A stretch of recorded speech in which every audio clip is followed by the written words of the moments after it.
guys are all here with me. So I love you all. We're going to shoot exactly right now. So right now, Where I can figure out where I can be. so we're going to shoot the opening scene. So if There's you... going to be some dialogue or just MOS? Yeah, it's going to be a lot of dialogue. Okay, Ariella, whenever you are ready, go for it. No, I've never been to Azerbaijan. Funny enough, I did get a postcard from there once. I mean, who still sends postcards? But it wasn't addressed to me. It was addressed to some guy named Gunter. I think he was German. I don't know. It was in my mailbox. He maybe lived in my apartment before me. The only thing I know about Azerbaijan is that they censor my novels, so fuck them, right? This may come as a shock to you, but I've never been to Western Europe. Or Eastern Europe. Or Asia. Or really anywhere. But I do love to travel. I just hate to fly. So it cuts down on a lot of my options. I don't hate to fly the way most people hate to fly. I'm not afraid of terrorists or turbulence or, any of those ridiculous reasons. I just don't love the whole flying experience. Being in that cramped space and the stale air and screaming babies and then inevitably there's that chatty Kathy who sits next to you and just absolutely does not read your social cues about whether or not you want to listen to every minutia of her daily life. Oh, it's the worst. And then inevitably you need to poop in those bathrooms. Oh, never mind. Oh, no. No, thank you. Have you ever been abroad? I did take a long cruise around South America once. I wanted to go to Guyana. I didn't even have to pay for it. My publisher did. I told him I wanted to set my next story in Guyana. I had no intention of doing that. I just really wanted to go to the Jonestown site on somebody else's dime. The sign is still there, the welcome to the People's Temple. It's trippy. It's all grown over, lots of weeds, but you can still smell the hope in the air. That was probably the best trip of my life. Maybe I'll go back. If I can get the time off. I don't speak German, so I really didn't understand a word of that postcard. I'm trying to remember the last time I bought a postcard that I actually filled out and sent to someone, another person that, that I was thinking about at the time. Probably Branson. You ever been to Branson? It's so low class and kitschy. I love it. I met my husband in Branson. My second husband, Daryl. By then, things were on the outs with my first husband, Steven. When in Rome or Branson, whatever. I don't have to justify myself to you. It's not like I didn't try with Steven. I tried for years to make a connection with him, but he was just so closed off. His feelings of inadequacy ran so deep. His stalled writing career while mine was thriving.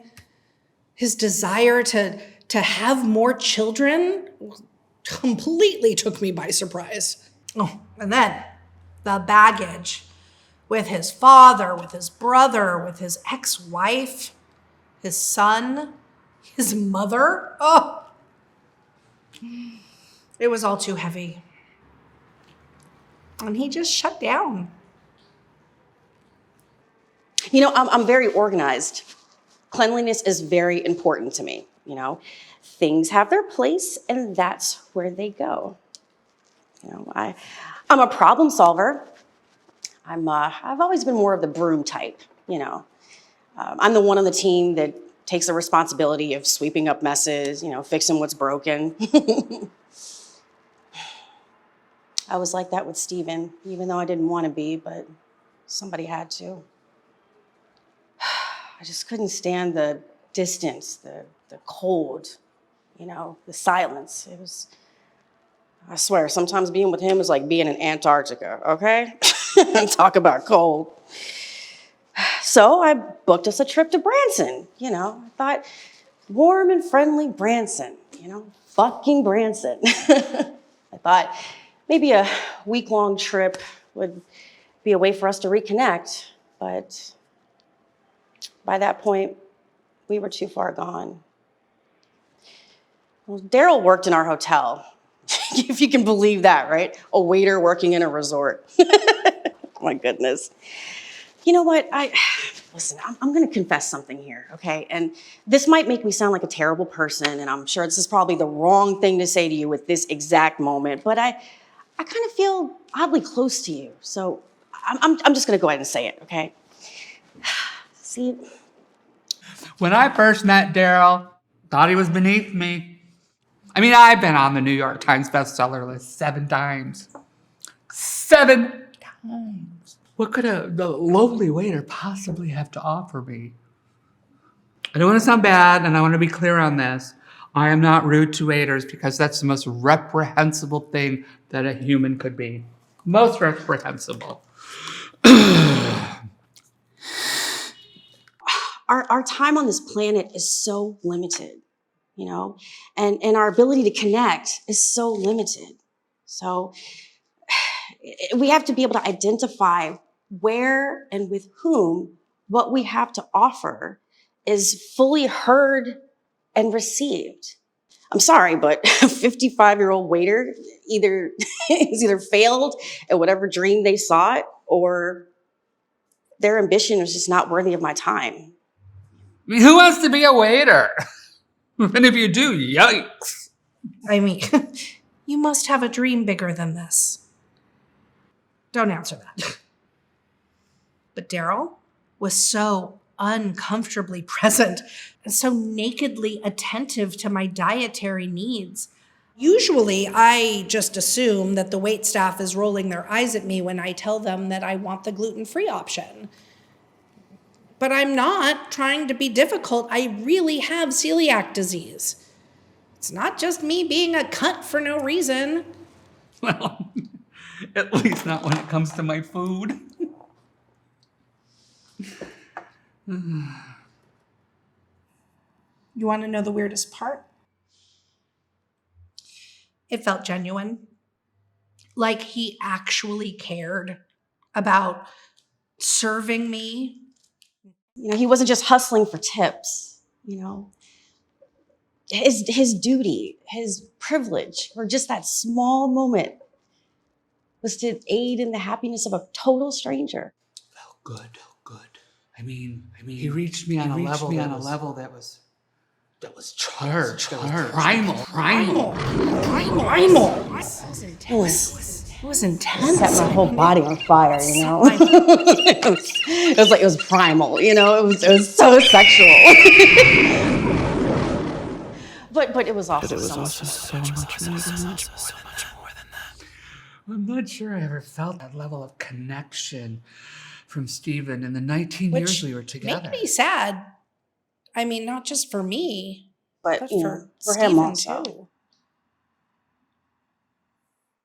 Daryl taught me that for some people, perhaps many people, their job is just a necessary inconvenience that gets in the way of their real life. I never understood that way of life. For me, my writing is my real life. It's my necessary inconvenience. And even though I'm living my real life, my brain is having this conversation simultaneously going on in my head with, memories of things that I need to remember right in the moment at that time. And if I don't write it down, or if it's not on Facebook, then it's like it never happened. My memory is shit, okay? If I don't write it down, it never happened. I enjoy things like that, even though sand in my toes. Sometimes I wish I could just turn it off. Turn it off. Sometimes I think if I power it down, if I could power it down, what kind of memories would that be? Those memories are the thing that make me who I am. So how can I be present in the moment and not lose that moment forever?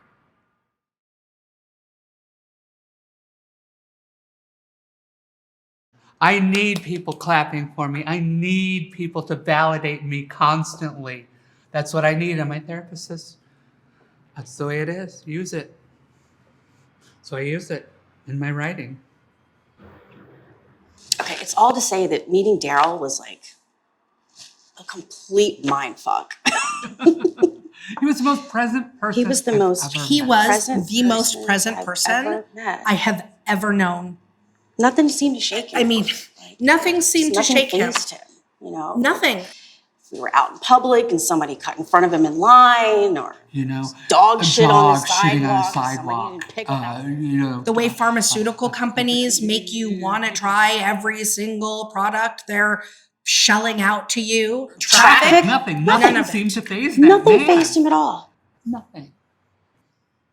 But somehow we braved on. He saw through my outbursts, and I put up with his system for clutter. I mean, if he were clean and emotionally stable, it would have been too much to bear. Besides, one's protagonists must have flaws, or they would be boring, wouldn't they? Oh, God. He didn't have this one flaw that drove me crazy, though. Like every time somebody started to tell a story, he had to come in with his story and just overtop everybody else's story, and it just made me so fucking mad, like all the time. We were at parties, at events, at other people's houses, his story always had to overtop everybody else's, Lord help me if we were at a reading for one of my books or something. Oh my God, like with the press or one of my newest plays or That something. man never met a Jesus. stranger. God, I love that expression, right? Never met a stranger. He could talk to anyone and Oh did. my God, he'd be talking And to these the bookstore toppers, he owner, he'd be thought talking to the, camera person. He'd even be talking to the craft service people. Can you imagine? Felt like he was like stripping me of my moment, And it was annoying. But it was also beautiful to watch him talk to people. He just loved sharing himself with people. Being a waiter was definitely his calling, if you can call that being a calling. But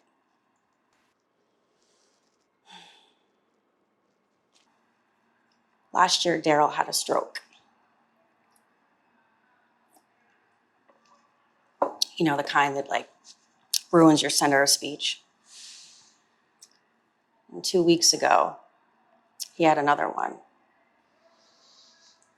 I've written a lot of things in my career. I've written screenplays, memoirs, Short stand-up stories, comedy, essays, commercials, postcards. Oh, postcards. Branson.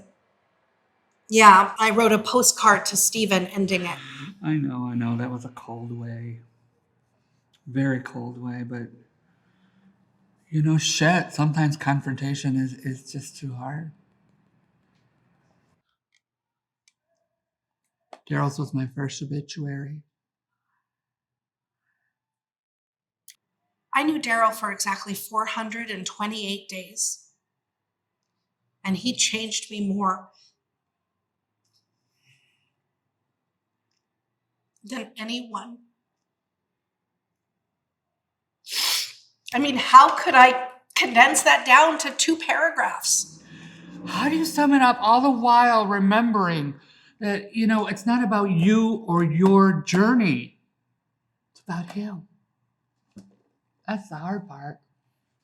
I'm sure there was somebody else, that could have done a better job than me, like a coworker, a best friend, another family member. But no, it falls on me, the wife who's a writer. I guess they thought I could do his life justice. For some reason, I feel like I failed him. So, here I am. Not that being here is a failure, but Does that look finished to you? excuse me? The drawing, does that look finished to you? You have the job. Oh, Anyone could be a waiter. Even someone like you, yes? thank you. So the drawing, does it look finished? I can't tell.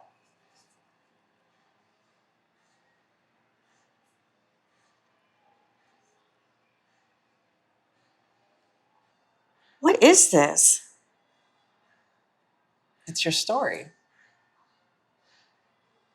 Wow. Okay, cut. And then what's the time check? Can you go back? I'm sorry. Yeah. The Yeah. list of the people. Yeah, and end with his mother. That's great. I want to cut because I want to switch back to the Zoom ones. I did take a long cruise around South America once. That was fun. If you go, you can still see the People's Temple sign. All right, full battery, coming right up. We only got one page left, y'all. Come on. You got this. You're killing it. Really? You're so in it. I believe what you're telling me. Thank you. Okay. So, okay, ready? So, Does this look finished to you? No.